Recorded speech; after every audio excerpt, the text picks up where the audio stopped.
এই সম্রাট, এ নাও আমার আধার আর প্যান। নিয়ে কি করবো এই দুটো নিয়ে আমি? দেখে দাও লিংক আছে কিনা, না হলে বন্ধ হয়ে যাবে প্যান কার্ড। হ্যাঁ, প্যান কার্ড তো বন্ধ হয়ে যাবে, আধার আর প্যান যদি লিঙ্ক না থাকে। দাও ফোনটা, দাও দেখাচ্ছি। দাও এই জন্য এই যে গুগল ক্রোম আছে, গুগল ক্রোমে যাবা। গুগল ক্রোমে যাওয়ার পর এখানে তুমি লিখে দাও ইনকাম ট্যাক্স। এই যে ইনকাম ট্যাক্স লিখে দাও। লিখে দেওয়ার পরে এই যে ওয়েবসাইটটা আছে এখানে ক্লিক করে দাও।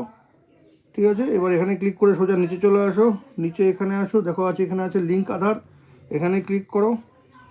হয়ে গেল। এবার এখানে ক্লিক করে নেওয়ার পর এ দেখো এখানে চলে আসো নিচে, এখানে প্যান নাম্বারটা দিয়ে দিচ্ছি। ঠিক আছে, প্যান নাম্বারটা এখানে দিয়ে দিলাম, আর এখানে আধার নাম্বারটা দিয়ে দিচ্ছি। ঠিক আছে, দুটো দিয়ে দিলাম। দেওয়ার পর এই যে ভ্যালিডেট আছে এখানে ক্লিক করে দিলাম। এই তো তোমার লিঙ্ক করা আছে। আমি জানতাম আমার লিংক করা। বেশি চালাকি করো না। আর আপনারা যারা আমার ভিডিও দেখছেন তারা যদি না জানেন আধার আর প্যান আপনাদের লিঙ্ক করা আছে কিনা, তারা কিন্তু এইভাবে একবার চেক করে নেবেন। আর ভিডিওটা ভালো লাগলে অবশ্যই শেয়ার করবেন। Thank you.